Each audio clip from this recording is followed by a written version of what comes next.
Welcome to episode 18 of New Tech People. Today we have Chris Hildebrandt, CTO of the Village Co. Thanks for joining us, mate.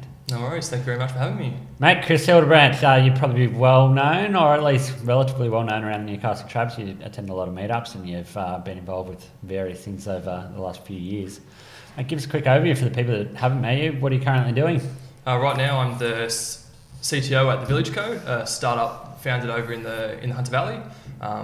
So we're out there building a platform to help local businesses thrive around Australia. So responsible for looking after the technology strategy and building the team responsible for actually building this platform. So we've currently got about 9 people in our team and looking to hire a few more over the next couple of weeks. Nice, mate, nice. Do we want to go into any more detail on the technology you're using at the moment, or? Technology, yeah, it's pretty basic. We're using Node.js backend for most of our platforms, but there's a lot of Python for some of our machine learning libraries that are being run. Python being, I guess, one of the more commonly used languages for some of these machine learning libraries.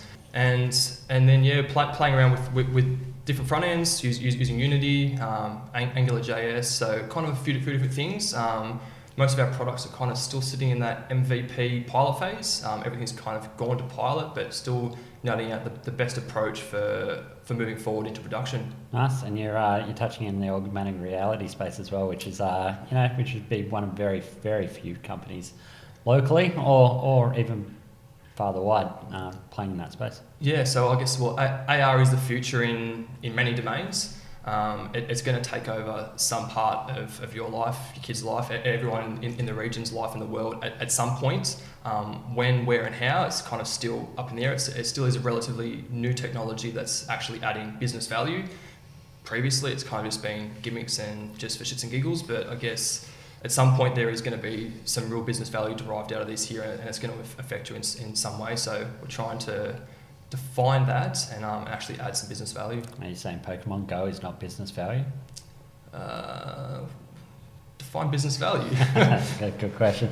Mate, obviously there's not too many people that would be CTO that have the experience that to actually be able to play with, some machine learning, augmented reality. You come from role previous to this, head of innovation at University of Newcastle? I was a project manager in the innovation team and looked after the innovation team for a couple of months when Craig was away on leave. Yeah. But yeah, over there we played with all the cool tech. That was a really exciting time of my life. Got to play with really any new technology that we could use to enhance teaching, learning and research. From augmented reality, virtual reality, artificial intelligence, chatbots, AI, smart parking. As I say, just pick a buzzword and we tried to explore that tech to see if it was viable, feasible to actually implement in a tertiary education environment, but then I guess also then try and link up those stakeholders and those academics that either had some kind of a teaching problem or they wanted a newer or better way of trying to teach concepts to students. Things like the different substructures of the brain or how neurons travel through the nervous system. So yeah, we had some great success, won a few awards. Some of our videos kind of got around to tens of millions of views around the world. So we added some great value. Most of innovation and piloting, a lot of those things now I think the team are now trying to take into production under the guidance of Anthony and Craig. But it was really good time to play with some cool things over there. Nice, mate, nice. Prior to that then, again, you were in, was it Biometric? Yeah, so I was working for Australia's premier biometric security company. So fingerprint detection, facial recognition, iris scanning, gait detection, the way people walk, to secure some places in Australia, from defence, data centres, government, corrective services, police, places that don't exist. So implementing different hardware and software solutions to control logical and physical access control for these things. Yeah, which is a whole different world. But again, playing with innovation, the new ways of determining the differences between a human and how we could add that technology into some solution to ensure or increase the security or validity of someone accessing a site. So a prisoner moving through a prison, to a guard making sure he's got his body armour and his duress alarms and things, and making sure that he can't go onto sites. unless he's checked out all his gear, all the way through to automatic reporting for low risk offenders in the community, and yeah, to securing some pretty cool places that aren't on a map. It's a fair old journey through technology.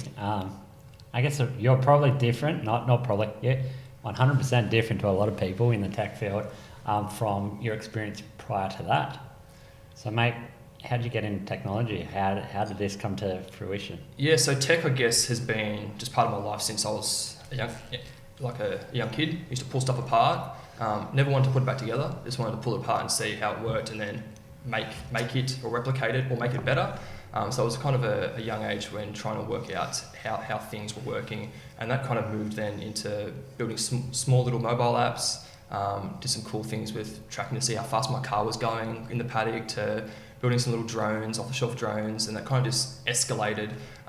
So I've always been kind of in that tech space, helping small little businesses build websites and apps and little hardware devices, which I guess now it's now known as IoT. But when I was playing with these things, IoT wasn't really a well-known concept. And yeah, trying to apply that to different small businesses. I wasn't really business-minded back then. I just wanted to build cool stuff, which I still want to do right now, right? Like that's my core mission, right? Is to build cool things for a purpose. Yeah. Yeah. And in there was childcare. Yeah, so I guess I haven't come from a traditional technology background. Tech's always been my love, my hobby, my side gigs, my fallback de facto procrastination kind of getaway. But yeah, I graduated with a Bachelor of Early Childhood Teaching. Yeah. Quickly moved through the ranks of a teacher in some centres on the coast near Sydney, and quickly found myself managing some of Australia's largest and best childcare facilities. So looking after some pretty large multi-million-dollar facilities. Had teams of 45 working under me at many points, and I guess that was where my first real love for Agile and Scrum kind of came into it. So my first deployment, or I guess implementation of Agile Scrum, was with a non-tech team. So I actually taught my 4-year-olds that I was teaching how to learn with Scrum. So we used to have daily stand-ups about their learning from the previous day.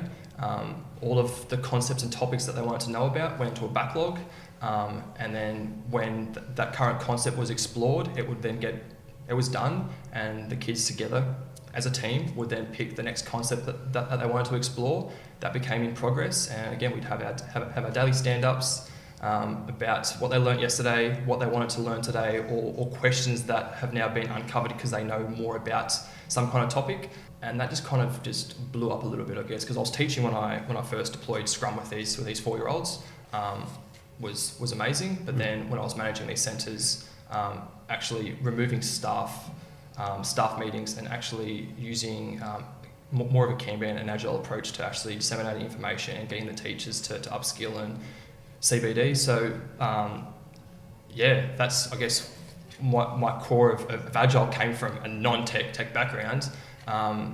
And the shift, well, I guess as I said, I've been playing with tech, building things on the side for quite some time. And one of the centres I was managing, I was sick of having to manually get the time and attendance sheets that the staff had been filling in and putting them into the format to meet compliance. So I built my own biometric time and attendance solution, my own little custom PCB with a fingerprint reader, so that the staff could come in, put their finger on, sign in, sign out, which then just spat out a report for me, which was compliant, ready to go. So I was able to maintain my standards for the amount of staff on site versus the children, and there was no if, buts, ands from the government. They couldn't say I was forging it, because the fingerprints and the biometrics are those people. I can't just put staff on there on a spreadsheet to say that they're on site. Is that sort of technology common these days in childcare centres? It's trying to become. So there have been a few scary incidents where parents with AVOs or disgruntled parents kind of come in onto site and try and take a child. It's hard for staff to deal with that and say no to an angry or aggressive parent. And the company that I was working for with Argus, they started building a solution, which was kind of, I guess, how I transitioned out of that into working with these guys, was putting biometric access control onto those centres.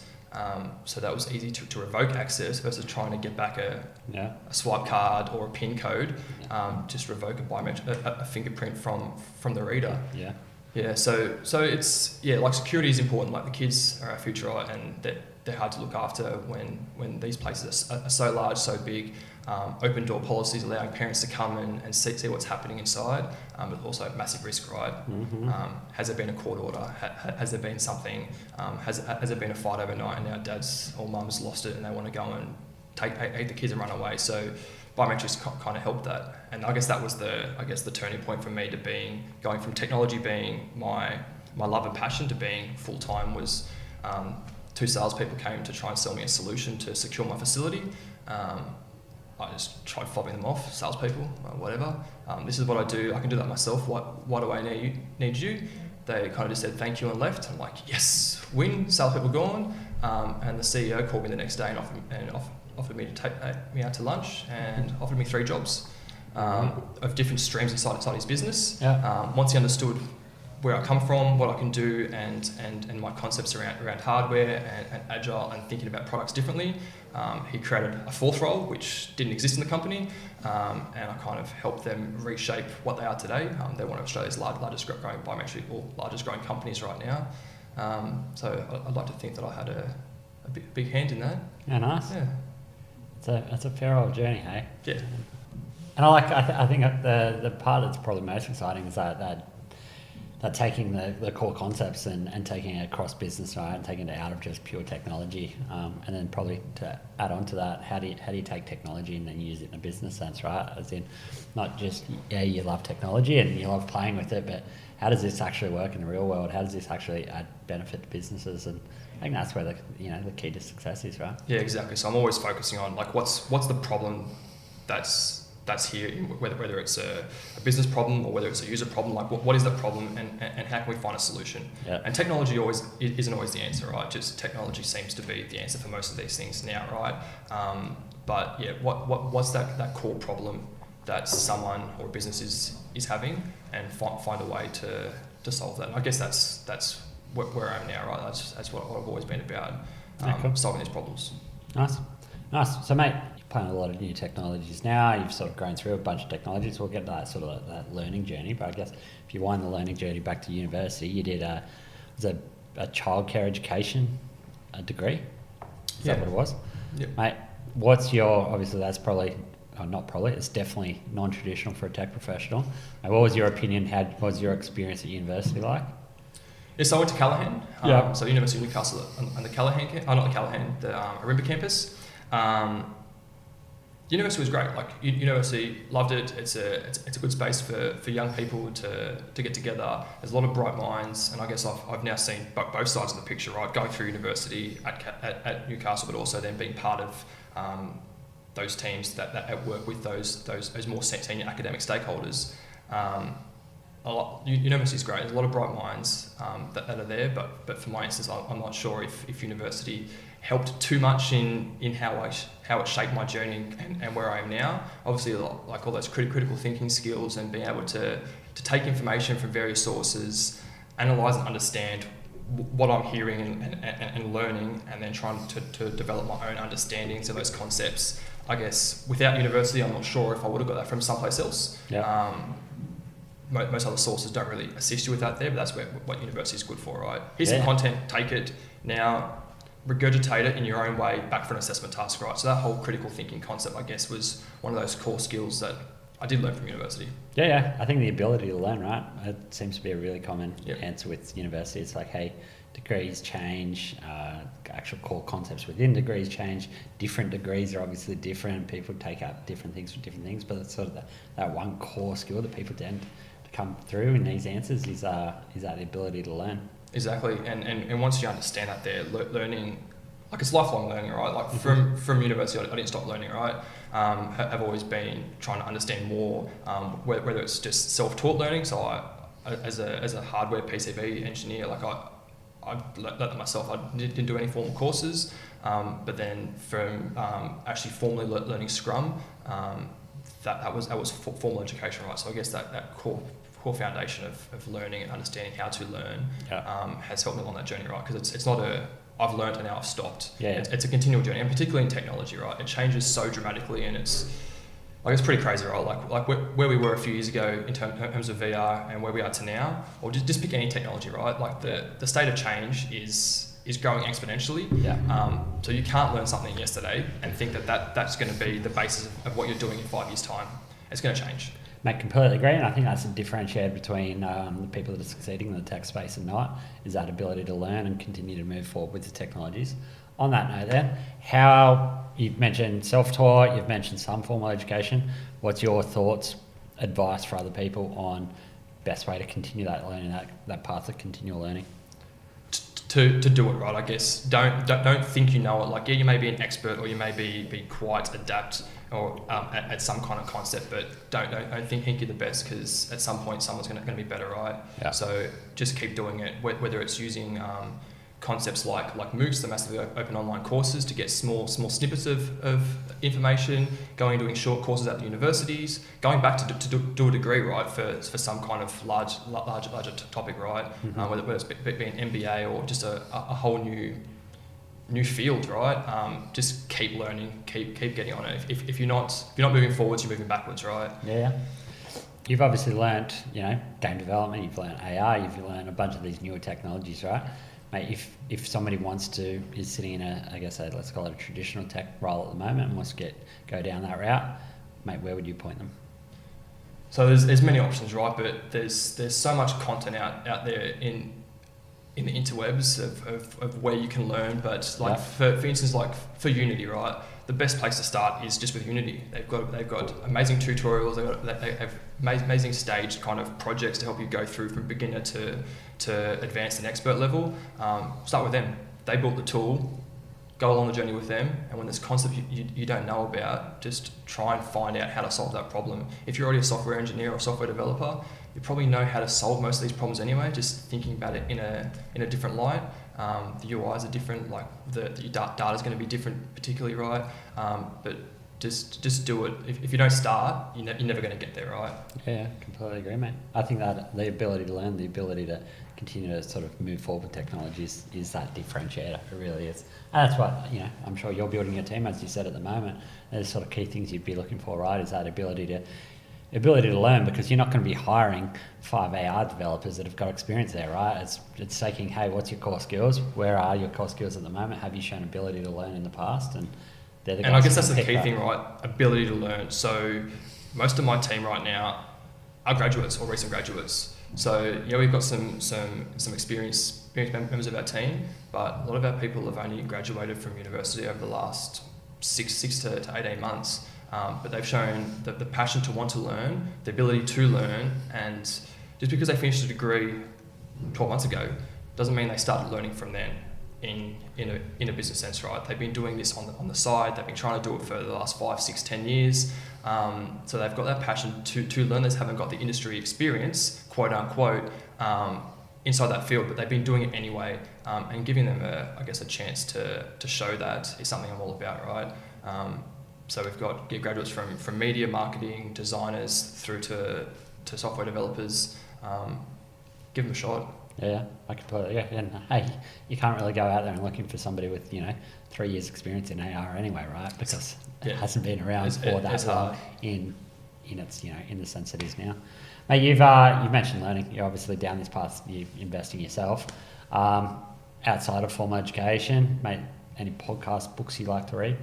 Yeah, so don't listen to podcasts, because I typically try and get away from podcasts at work. I can't focus. If I've got someone talking in my ear, my brain goes that way versus focusing on the task at hand. Yeah.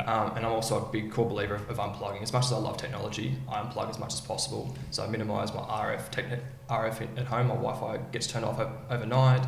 Phone's going into airplane modes and things. Turn the power off once a month for no electromagnetic radiation. So part of that downtime is reading some books, right? So I try and disconnect and unplug. So I've got some cool books here that I do see that you've brought some books along for the journey today. Just for the viewers at home, right? So I've got I guess a few categories, and these ones here are my core books that sit on rotate, right? And they're from people and understanding teams, and I guess it's the foundation of why I've built such great teams in the past, and as leaders. But if you want to read a book about people, Personality Plus. understanding the personality types and realizing that the person you're speaking to doesn't need to change. You yourself need to change so that they're listening to what you're actually trying to communicate. And you've got to do that in different ways depending on their personality. If you don't understand it, how do you communicate with them? So key book in understanding that they're 5 love languages.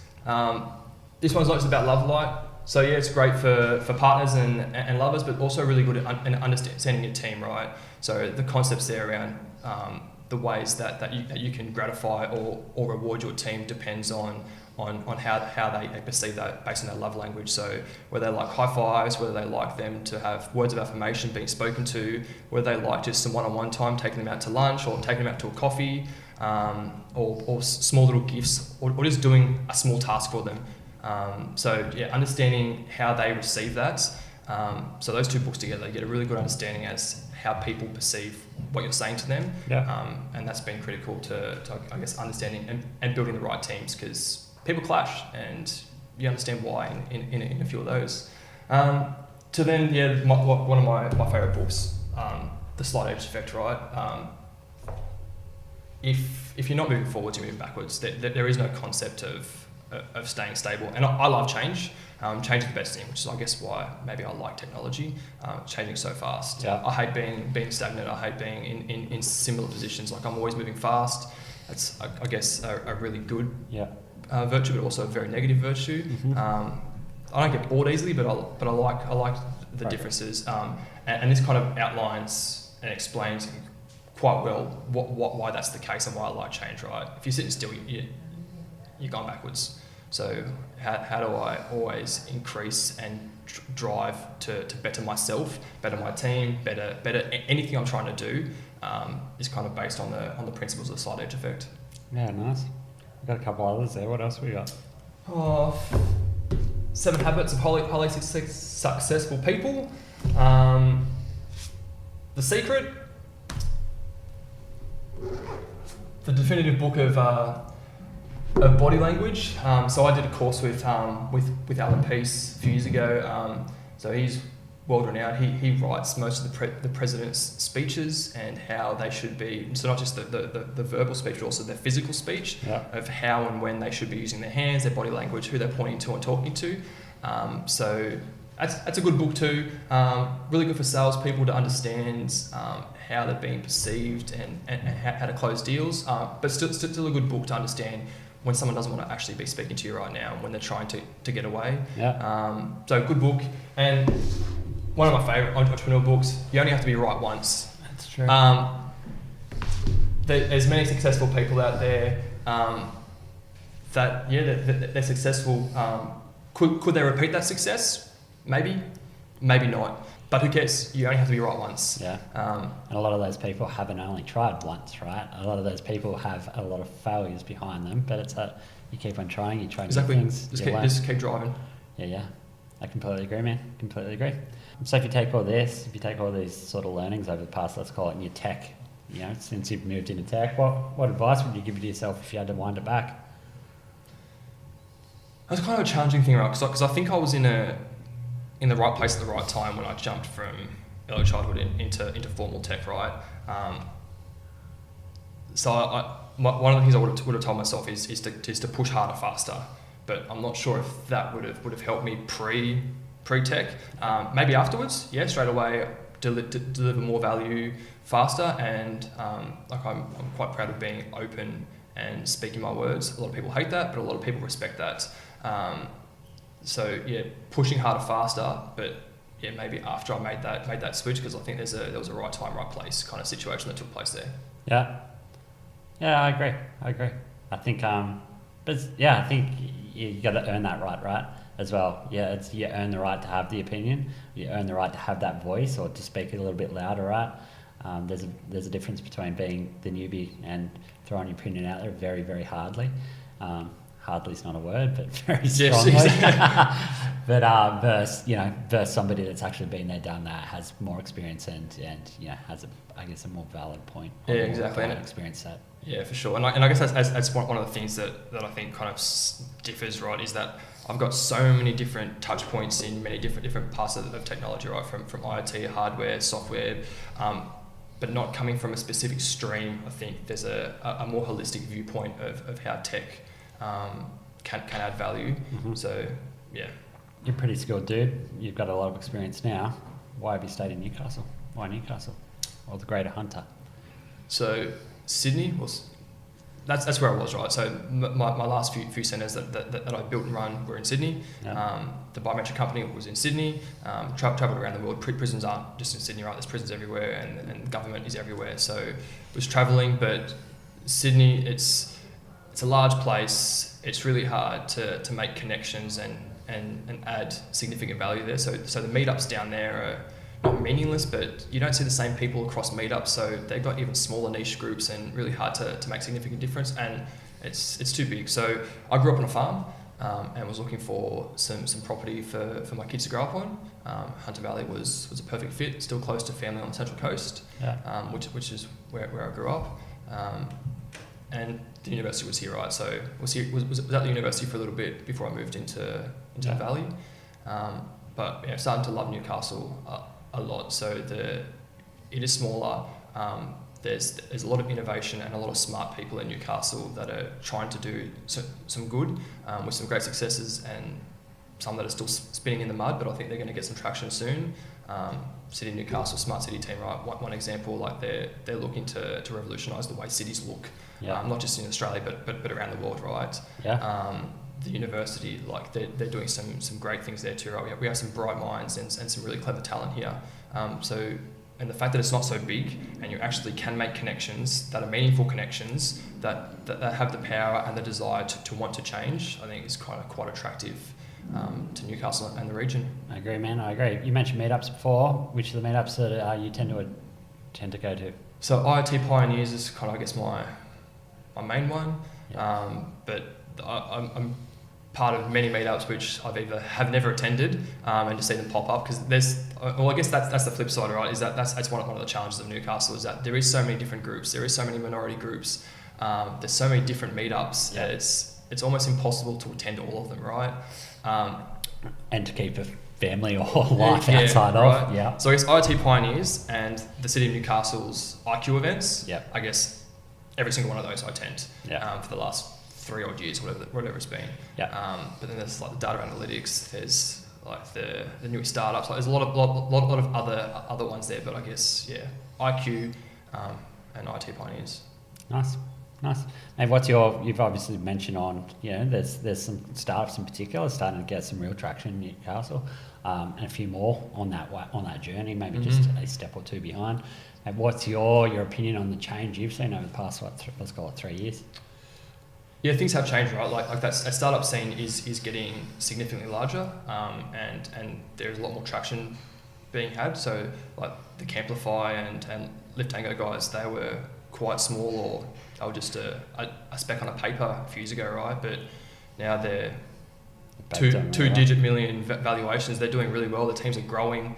They were from co-working spaces to now having some large, significant teams, right? So a lot of traction, and I think Newcastle's helped foster that, the innovation ecosystem and like the 1804s and the I2N hubs, and the people that are around those actually helping to accelerate and help them, and the slingshotters and things, right? Yeah. It's been great to their success, but things have definitely changed, right? And it's only the start. There's some big names that are coming out, but over the next few years we're going to see a lot more new faces up and coming in Newcastle, and it has to be that way, right? Like the industry is slowing down slightly, and we're not just a mining town now, right? No, definitely. Have you faced any challenges being a Newcastle company when obviously you guys are going through a growth curve, building your team? Obviously investment would be part of that. Have you faced any challenges being Newcastle centric, either from a perception perspective, an investment perspective, or growing a team, finding the talent perspective? Talent. Yep. So it's small, right? There's not enough jobs. Like the university's spitting out how many graduates every year, and there's not enough positions available in Newcastle to retain them, so they disappear. Yeah. And then we all complain. It is changing, right? But especially in the tech space, I'd love another 50 quality grads. And I think that's part of that growth, right? Is that a few years ago, I remember that one of the first IQ events, everyone that was there was complaining about not being able to get talent, and they're trying to get it back from Sydney. And then they were realising that all the talent they were getting back were from Newcastle. Yeah. So why did we let them go in the first place? Yeah. How can we help keep them here? Hiring grads, that's one of the reasons why I started hiring grads. We had some great success at the uni. Yeah. Anthony gave a handful of grads a shot straight out of uni. I don't even think that they'd even finished their last year of uni. Yeah. And he gave them an internship style roles. They showed that they were capable of doing what they were tasked to do. Mm-hmm. We then brought 2 of them on into the innovation team to work on an AI chatbot, and they blew us out of the water. Like for only being 6 months graduated, or about 12 months graduated, like really, really good talent. If more and more people and companies are giving the opportunity to these grads, then the talent's going to be here, right? And you'll have your 50 grads. Yeah. Even if it's for short stints, right? Little 6-month, 9-month blocks. Come out of uni, we'll give you some kind of little task to work on.